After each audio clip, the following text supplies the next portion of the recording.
Driver Denny. So a girl gets in the cab, and she was one of these Barbie girls, you know, fake eyelashes, fake hair, all kinds of makeup on. She was about 24, and all she got in the cab and she said, Norris Green.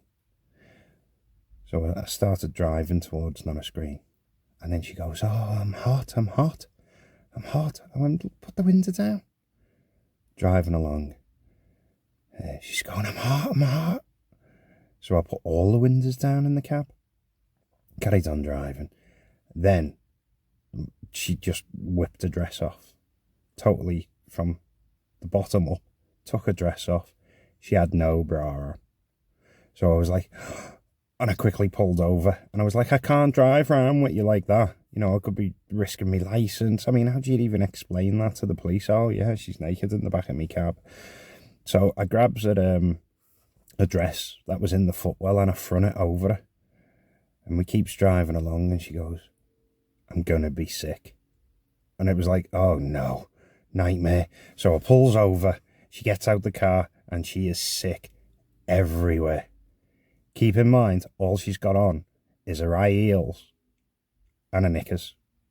She pukes everywhere, absolutely stunk. A Malibu come right through the car and everything. The smell, because remember I had all the windows open. People are driving past me and they're honking their horn naturally. You know, naked girl outside the car. And I was like, come on, get in, you have to get in now, put your dress back on. She ignored me totally and she slid along the back seat. Of course, on doing that, the top of her ass was showing to the world. And I was like, oh, what a nightmare. Starts driving away and grabs a dress again off the floor and throws it over her. Now, at this point, all she said to me is Norris Green. So we're getting closer to Norris Green, but she is out cold, this girl. I mean, I'm like, hello, we're at Norris Green, hello. Nothing from her. So I'm like, what am I going to do? And I noticed she had a little clutch bag. So I picked up the clutch bag, opened it up, and her iPhone was in it. Now, lucky enough, it was a thumbprint ID release to get the code. So I grabbed her hand, put it on the phone, unlocked it, and I looked down her contacts, and I found Dad in her contacts. So I found it, and it was, keep in mind the time as well. And then he picks up the phone and goes, all right, love, it's late. Are you okay? And I went, well, this is going to sound strange, this, mate. I said, but I'm your daughter's taxi driver, and she's currently in the back of my car. I think she's had something. She's pretty far gone, and she's naked. And then he went, you effing what? And I went, yeah, mate. What have you done to her? I went, I've done nothing, mate. I phoned you to tell you, because all she's told me is Norris Green. You haven't told me the full address.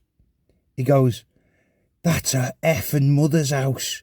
Bring her home to me now. And gives me his address. And I was like, oh no. So I'm driving to his address. I got in the middle of something, obviously I didn't want to be. I'm driving to his address. And I'm thinking, I'm gonna get murdered here. He's just gonna come out and attack me. What am I gonna do here? Anyway, he pulls up, gets the phone again, unlocks it, phones him, and he comes out with his mate, and they're both big meatheads, and I mean proper jarheads, and he starts storming over towards the taxi, and then his head come next to me window there, and it was the whole window taken up by his head. Honestly, it was like Thanos. His head was massive, and he went, put the window down. So I went like, and put it down a little bit. He went all the way. I put it all the way down. I'm thinking to myself, here, I'm dead. He's just going to murder me here. And he goes, how much is that? And I went, it's 12 quid, mate. And he went, yeah, lad, here's 40 quid. Thanks for bringing it home safe.